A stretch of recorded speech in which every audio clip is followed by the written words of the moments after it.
Olá, meu nome é Felipe Marinho e hoje a gente vai conversar um pouquinho sobre Covid, especialmente sobre a nova cepa que está infectando todo mundo ao seu redor.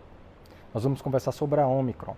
A Omicron é uma nova cepa do Covid e, como todo vírus respiratório, ele sofre muitas mutações e isso é esperado dentro da história natural do vírus.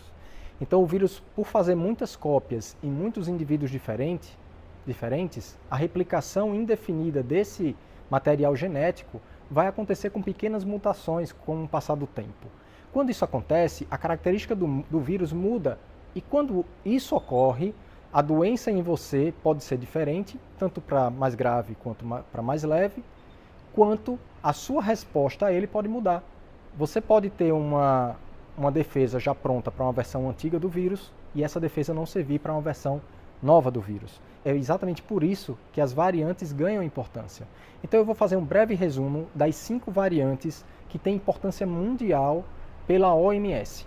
A primeira variante identificada foi a variante Alpha. Essa variante ela apareceu na Inglaterra e ela era uma variante que tinha um pouco mais de transmissibilidade e causava quadros um pouco mais graves, mas ela era ainda sensível à imunização prévia do paciente. Ou seja, aquele paciente que pegou Covid não pegaria essa nova variante, porque a defesa ainda servia. Ela chegou no Brasil em dezembro de 2020, mas felizmente ela não está mais em circulação. A segunda variante de importância para o mundo é a variante Beta. Ela foi identificada inicialmente na África do Sul e ela é um pouco mais transmissível e ela já escapava um pouquinho da imunidade do paciente.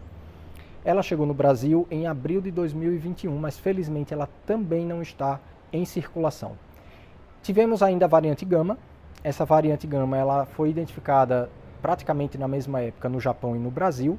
Ela era uma cepa, foi aquela cepa lá de Manaus, onde os pacientes tiveram uma cepa que era mais resistente à imunização prévia do paciente, ou seja, os pacientes estavam pegando pela segunda vez a doença, e ela foi identificada no Brasil em dezembro de 2020. Ela também saiu de circulação. Finalmente, nós temos 2 variantes em circulação atualmente, a Delta e a Omicron.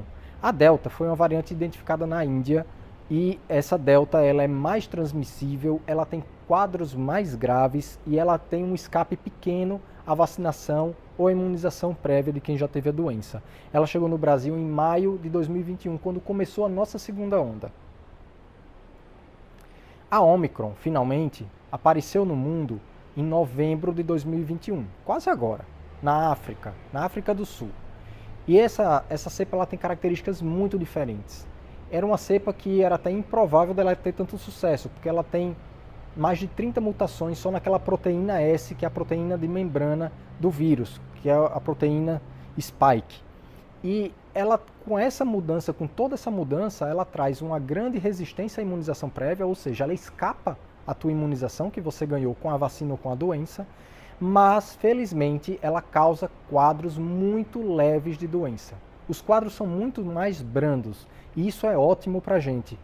Felizmente, ela já chegou no Brasil em dezembro de 2021. Em 6 semanas, essa variante já tinha ganhado mais de 150 países. Então, altamente contagiante. Eu vou trazer um pouquinho das estatísticas para vocês conseguirem compreender a importância da variante Omicron para o andar da pandemia. Então, nesse primeiro gráfico, eu estou mostrando para vocês, nesse círculo, a magnitude de casos do Covid desde o começo da doença. Então, podem ver que os Estados Unidos e os países da Europa têm uma quantidade de casos muito maior do que outros países. Isso não é necessariamente só por conta da doença, isso também se dá pela ampla testagem que lá se faz, né? Lá nos Estados Unidos e na Europa se fazem testagens de rotina para pacientes assintomáticos, e isso tem interesse epidemiológico, mas faz aumentar muito a quantidade de casos identificados, né? Aqui a gente só tem os pacientes que de fato procuram o sistema de saúde e aí sim eles são identificados. Mas na hora que a gente faz um filtro e começa a trabalhar com 2 semanas de intervalo, olha que interessante. Nós temos um aumento muito grande nos casos da Europa e dos Estados Unidos. Eu vou lembrar a vocês que o hemisfério norte está atravessando o inverno e durante o inverno os vírus respiratórios se propagam com uma facilidade muito maior. Em magnitude, vocês vão conseguir compreender mesmo a Omicron olhando isso aqui. Esse gráfico é a quantidade de casos identificados por dia do Covid desde o começo da pandemia até hoje. Então vejam que no mundo a gente teve algumas ondas já identificadas aqui no gráfico, mas a gente vê uma subida absurda na quantidade de casos que aconteceu desde novembro. Isso é por conta da Omicron, uma variante que ganhou o mundo com a velocidade não vista antes, com um contágio altíssimo e que tem suas características muito especiais. Eu peguei gráficos de 2 países para ilustrar isso. A Inglaterra, que teve algumas ondas de doença, mas podem ver que a Inglaterra ela já teve uma ascensão rápida dessa onda da Omicron e ela teve um descenso rápido também. A Inglaterra já está se resolvendo do Covid, dessa onda do Omicron. Os Estados Unidos está virando também a curva, provavelmente para começar o seu descenso. Isso acontece de forma diferente aqui no hemisfério sul. Eu peguei aqui o gráfico do Brasil e do Chile para ilustrar. Podem ver que a gente ainda está subindo nessa curva, porque os casos começaram um pouquinho depois aqui e nós estamos no nosso verão e os vírus respiratórios são transmitidos com um pouquinho mais de ineficiência. Felizmente, a quantidade de óbitos não mudou e essa é uma característica muito marcante da Omicron. É uma doença muito leve. Vejam que no mundo a quantidade de pacientes morrendo pelo Omicron, apesar daquela explosão de casos, não mudou. E no Brasil a gente vai no mesmo caminho, o que é ótimo para a gente. Nós vamos atravessar a Omicron sem grandes problemas. Quando a gente está falando do Covid, a gente já sabe o quadro clínico que a gente espera, né? Mas essa cepa ela traz um quadro clínico um pouquinho diferente. O quadro clínico, se antes a gente tinha muito sintoma respiratório superior e também inferior, agora no Omicron, basicamente a gente só tem sintomas respiratórios superiores. Então, essa parte de nariz e garganta a gente chama via aérea superior e a gente caracteriza essa doença branda e leve como um resfriado. Então, dor de garganta, nariz entupido, nariz escorrendo, espirros, basicamente é isso que os pacientes têm. Poucos pacientes têm febre. E os que têm, geralmente, não têm febre por mais de 2 dias. 3 dias ainda é aceitável, mas se você tem febre por mais de 4 ou 5 dias, você precisa procurar um médico, porque ou você tem um diagnóstico alternativo, ou você tem uma complicação da doença, ou você tem uma complicação de outra doença que está vindo em cima do Covid. A tosse, ela pode aparecer, é muito discreta, muito leve, tosse seca normalmente. Se a sua tosse é muito intensa, especialmente se tem falta de ar, você pode estar tendo uma forma mais grave da doença.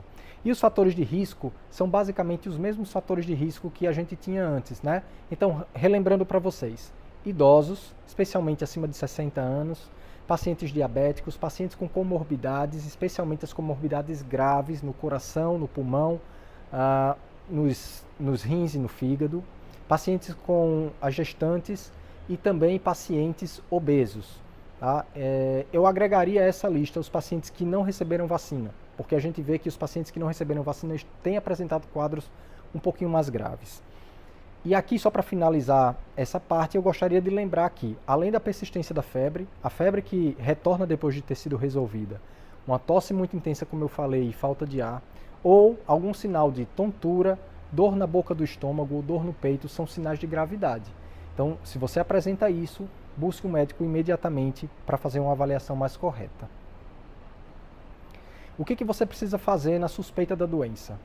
Resumindo tudo o que eu falei até esse ponto, a doença vai ter um contágio absurdo e você provavelmente já conhece muitas pessoas que estão doentes com essa cepa.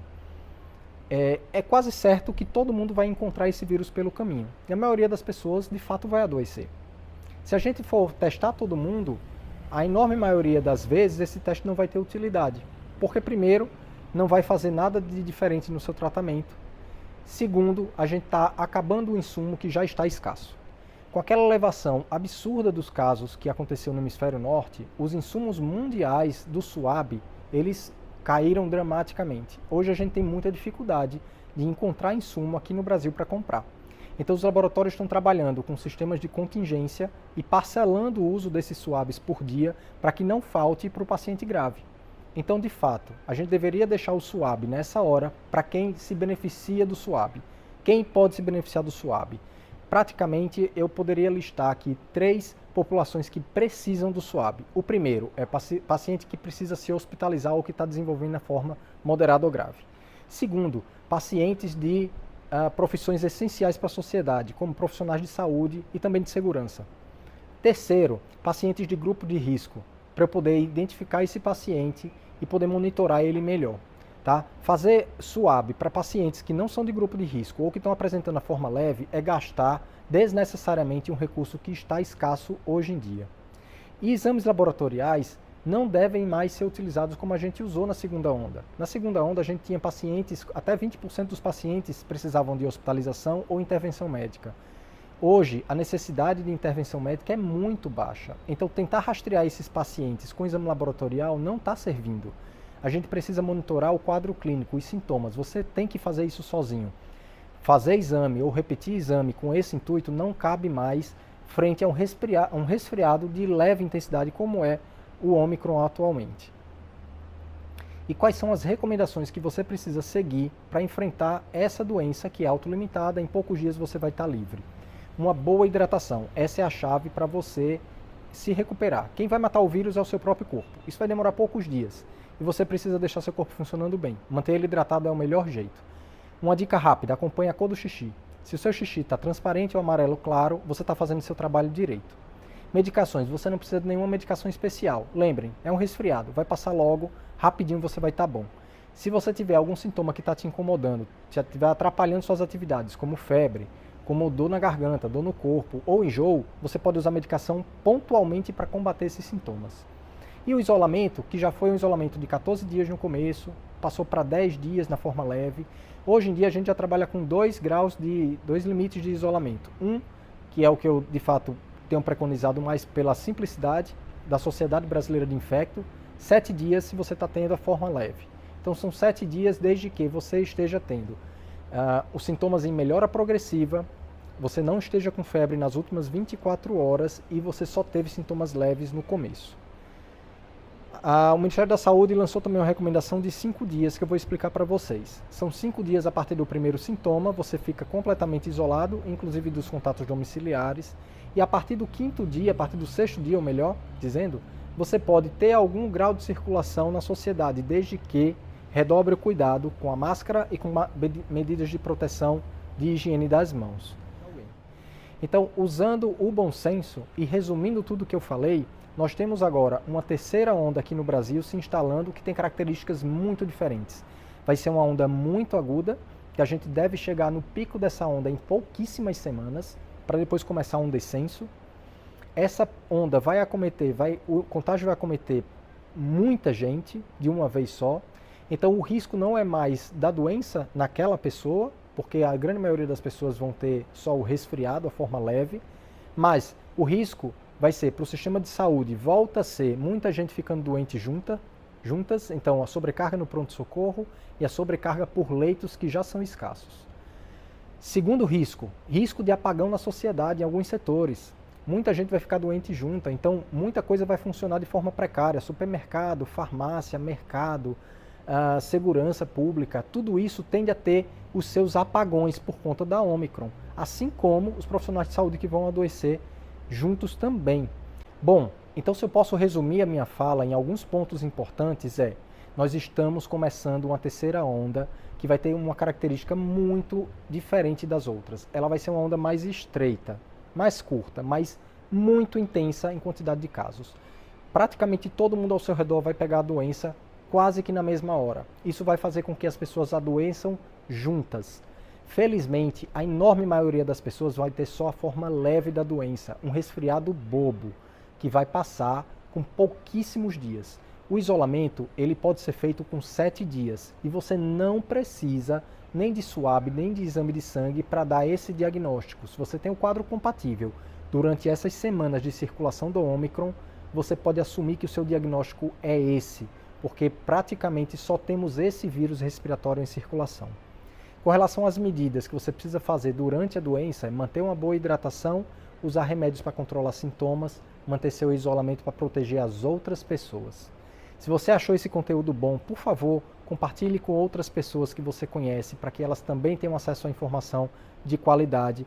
Deixe o seu like aqui, porque isso ajuda a esse vídeo a chegar em mais pessoas também. Agradeço o seu tempo e até a próxima.